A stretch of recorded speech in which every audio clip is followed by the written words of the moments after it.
여러분 안녕하세요. 전산회계 운용사 상급 실기편입니다. 실기시험 제5회 모의 문제 중 세 번째 결산 정리사항에 대한 문제를 풀어보도록 하겠습니다. 결산 정리사항의 출제 범위는 수동결산과 자동결산으로 나누어 주는데, 수동결산은 일반 전표 입력 메뉴를 통해서 직접 입력하는 것을 수동결산, 자동결산은 결산자료 입력 메뉴를 통해서 전표 추가, 일반 전표로 자동 생성시키는 결산을 이야기합니다. 수동결산에는 손익의 정리가 있어요. 손익의 정리의 가장 대표적인 게 이제 미리 준 비용, 선급 비용이죠. 미리 받은 수익, 선수 수익, 아직 수익을 받아야 되는데 아직 못 받았어요. 미수 수익에 대한 정리, 그리고 비용인데 올해 지급했어야 되는데 올해 지급하지 못해서 내년에 지급하게 되는 비용, 그래서 미지급 비용, 이런 손익의 정리 분계와 소모품의 미사용이 있을 경우에 자산 처리하게끔 돼 있잖아요. 그래서 소모품 정리, 유가증권의 평가, 즉 공정가치로 평가를 하게끔 되어 있거든요. 그래서 공정가치 가격과 장부금액의 차액을 평가이익, 평가손익으로 정리하는 유가증권 평가. 또 현금가부족이 있다 그랬을 경우에 현금가부족은 임시계정이죠. 그래서 임시계정을 모두 없애는, 대체 붕괴를 일으키는 그런 결산 등이 있습니다. 이거 말고도 또 여러 가지 종류가 또 있지요. 자동결산은 가장 대표적인 게 감가상각비 계상입니다. 그래서 모든 비유동 자산에 대한 감가상각비 계상하는 거와 매출채권에 대한 대손충당금 설정, 상품 매출원가 계산을 하는 데 있어서 세 가지 정도는 자동결산으로 주로 많이 하고 있습니다. 출제 문항은 5문항이 되고 있어요. 그래서 자동결산은 3문항이 정해져 있습니다. 그래서 감가상각비, 대손충당금, 상품 매출원가 계산은 자동결산으로 3문항, 그리고 2문항은 수동결산으로 이루어지고 있습니다. 점수는 각 4점, 그래서 20점을 획득할 수 있는 사항이 되겠고요. 프로그램에서 사용하고 있는 메뉴는 일반 전표 입력, 일반 전표 입력은 수동결산, 결산자료 입력은 자동결산, 원가 경비별 감가상각 명세서를 통해서 감가상각비를 계상을 합니다. 합계잔액 시산표에서는 매출채권에 대한 잔액을 알아야 되잖아요. 그래서 합계잔액 시산표를 통해서 매출채권 잔액을 가지고 대손충당금 설정액을 구한 다음에 결산자료 입력에 항목에다 넣으면 되겠죠.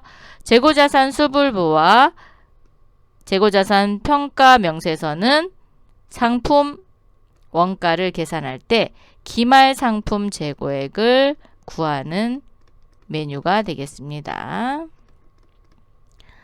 결산 정리사항을 할 때 주의할 사항은 가장 먼저 수동결산을 일반 전표 입력에 입력을 하셔야 됩니다. 그래서 수동결산을 다 끝내고 나서 자동결산으로 오시는데, 결산자료 입력 메뉴를 모두 다 각 항목에다가 입력을 한 다음에 반드시 전표 추가, 이 부분을 하지 않으시면은 세 문제를 틀리게 됩니다. 그러면 4, 3, 12점이나 그냥 훅 날아가요. 그래서 반드시 전표 추가 잊으시면 안 됩니다.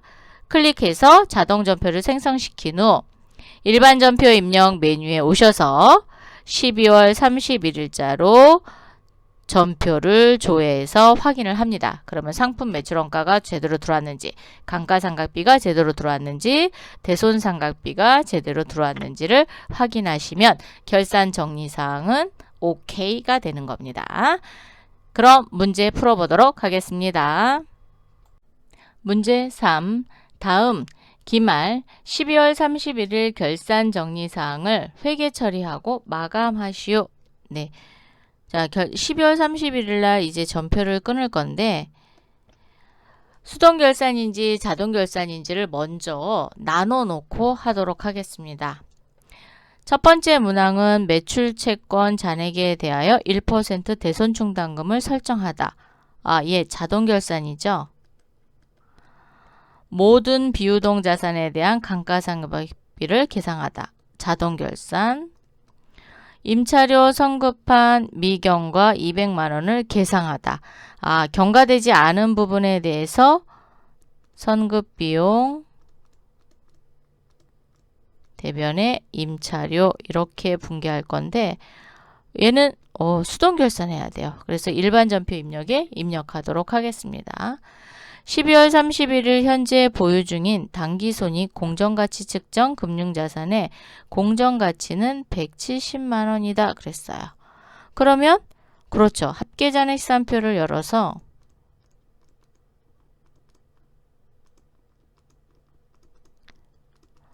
장부금액을 확인해야 되겠죠. 장부가액 또는 장부금액. 그래서 공정가치랑 비교를 해서 누가 큰지 아니면 작은지, 그래서 평가손실 또는 평가이익을 잡도록 할게요. 그래서 얘도 수동결산. 기말 상품 재고액을 입력하고 결산 처리하다. 단 재고평가는 선의선출법을 한다. 얘는 자동결산하면 돼요. 이렇게 나눠졌으니까 일단 수동결산부터 일반 전표 입력에 입력하고 가도록 하겠습니다. 3번 문제를 먼저 해야 되겠죠. 자, 3번 문항. 선급금 미경과분이 200만 원을 계상하다. 즉 기간이 경과되지 않은 임차료가 200만 원이나 있대요. 그러면 차변의 선급비용, 대변의 임차료 이렇게 해서 200만 원씩 정리하면 되겠죠.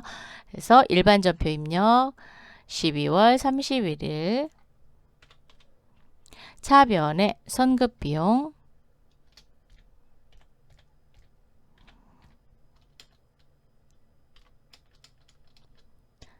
200만 원, 대변의 임차료 800번대 임차료입니다. 200만 원. 이렇게 3번 문항 먼저 입력했습니다. 항상 수동결산 먼저 하고 자동결산 하셔야 돼요. 4번 문항 갑니다. 12월 31일 현재 보유 중인 당기손익 공정가치 측정 금융자산의 공정가치는 170만 원이다. 그러면 합계잔액 시산표 가갖고 당기손익 공정가치 측정 금융자산의 장부금액은 얼마인지를 보러 가겠습니다. 회계 모듈에 합계잔액 시산표 12월 31일로 조회를 해주시고요. 당기손익 공정가치 측정 금융자산은 200만 원이네요. 자, 200만 원인데 31일 현재 170만 원이래요. 그럼 얼마만큼 손해예요? 30만 원만큼 손해를 봤죠. 이 30만 원은 평가 손실이 되겠습니다. 자, 그러면 일반 전표에 오셔서 차변에 당기손익 공정가치 측정 금융자산 평가 손실입니다. 그래서 937번으로 해주세요. 금액은 30만 원. 대변에 당기손익을 그만큼 줄여줄 겁니다. 당기손익 공정가치 측정 금융자산 30만 원. 이렇게 유가증권, 즉 주식이었나 채권인지는 모르겠지만 어쨌든 유가증권에 대한 평가를 이렇게 했습니다. 그래서 공정가치와 장부금액을 비교해서 차액을 평가손실 또는 평가이익으로 잡으시면 되고요. 바로 그렇죠. 당기손익 공정가치 측정 금융자산의 장부금액을 줄여주시면 되겠습니다. 자, 그래서 30만 원씩 분개를 했습니다. 자동결산 문항 첫 번째입니다. 매출채권 잔액에 대해서 1% 대손 충당금을 보충법에 의해서 설정하다. 그랬으니까 네. 계산 공식을 알아야지만 문제를 풀 수 있는 문제죠. 매출채권은 외상매출금과 받으러옴이라고 얘기했고, 매출채권의 외상매출금 잔액은 잔액 곱하기 설정률, 그리고 대손충당금 잔액이 있으면 빼야 되죠. 그러면 설정액이 구해집니다. 이 설정액이 구해지는 거는 외상매출금 따로, 받으러옴 따로따로 해주시면 되겠습니다. 그럼 학계잔액 시산표 먼저 열어볼까요? 자, 회계 모듈에 학계잔액 시산표 클릭. 12월 31일 날 조회 버튼 한 번 더 눌러주세요. 눌러주시면 1억 1160만 원이 외상매출금의 잔액이 되겠고요. 대손충당금은 50만 원이 있네요. 자, 그러면 외상매출금 잔액에다 커져 갖다 놓으시고 계산기 열겠습니다. 계산기 열어서 곱하기는 D죠. 자, D 0.011%니까 대손충당금 빼도록 하겠습니다. S 50만원. 설정액은 61만 6천원이네요. 61만 6천원만큼 설정하러 갈게요. 전체 메뉴 클릭하셔서 결산 자료 입력 클릭. 1월부터 12월까지 조회해 주세요. 매출원가는 상품 매출원가는 코드를 입력하지 않습니다. 라고 했기 때문에 그냥 확인 누르시면 됩니다. 확인. 자, 밑으로 내려서 판매비와 관리비 쪽에 외상매출금欄에 커저를 갖다 놓으시면 여기 찾으셨죠? 여기에다 61만 6천원 이렇게 입력하시면 되겠습니다. 그러면 계산기는 이제 더 이상 사용 없으니까 종료. 받으러 옴 하나 더 하러 갑니다. 자, 학계잔액시산표 클릭. 받으러 옴은 500만 원인데 대손충당금이 없어요. 그러면 공 2개 지운 거랑 똑같죠? 자, 복사해서 결산자료 입력에 오셔서 붙여넣기 하시고 공 2개를 지우도록 하겠습니다. 그럼 5만 원이 되겠죠? 이렇게 해서 외상매출금과 받으러 옴에 대한 대손상각비를 계상했습니다. 두 번째 문항에 모든 비유동 자산에 대해서 감가상각비를 계상하라 그랬으니까 혹시 기억나세요? 어떤 메뉴를 이용하는지? 고정자산 등록 안에 있는 원가 경비별 감가상각 명세서를 이용하시면 되겠죠? 자, 전체 메뉴 클릭, 고정자산 등록 안에 원가 경비별 감가상각 명세서입니다. 클릭. 유형자산 총괄에다 놓고 조회 버튼 한번 눌러보겠습니다. 아, 비품. 비품인데 여기 단기상각비 요 란에 있는 금액을 반영시키셔야 됩니다. 그래서 컨트롤 C. 결산자료 입력에 판매비와 관리비 쪽을 살짝 내려오시면 감가상각비에 비품란이 있습니다. 여기에다 컨트롤 V 하셔야 돼요. 그래서 12만원. 또 하나 확인해야죠. 무형자산이 있는지 없는지를 확인해 보겠습니다. 원가 경비별 감가상각 명세서 오셔서 무형자산 총괄해서 조회 버튼을 눌러서 해당되는 게 없습니다. 그러면 결산 자료 입력에 반영할 게 없어요. 그래서 감가상각비 반영했습니다. 5번 문항입니다. 기말상품 재고액을 입력하고 결산 처리하다. 단 재고평가는 선입선출법을 한다 그랬어요. 자, 선입선출법. 물류관리 쪽으로 오셔서 재고자산 수불부를 먼저 마감하고 재고자산 명세서에서 기말상품 재고의 금액을 확인한 다음 회계 모듈로 오셔서 결산자료 입력에 상품 매출원가 부분에 기말상품 재고액란에 입력을 할 겁니다. 자, 물류관리에 재고자산 수불부 클릭. 마구 엔터 해주세요. 그러면 1월 1일부터 12월 31일까지 모든 품목의 재고자산이 나왔습니다. 기능모음을 열으셔서 재고평가 방법은 선입선출법이니까 상품의 선입선출법이 됐는지 확인하시고 적용. 마감. 건별로 마감을 하겠다 그러면 마감 이렇게 하시면 되고 일괄로 마감할 때는 일괄 마감. 그리고 선입선출법의 기말재고액은 기말재고수량 곱하기 산출단가 이 부분만 체크되어 있는지를 꼭 확인하시고 확인. 책상, 화장대. 화장대는 원래 재고 수량이 없네요. 장식장, 장롱, 의자 이렇게 마감이 됐습니다.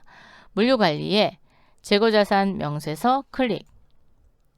재고자산 명세서는 마감이 되어야지만 보실 수 있어요. 자, 12월로 줘야겠습니다. 엔터, 엔터, 엔터.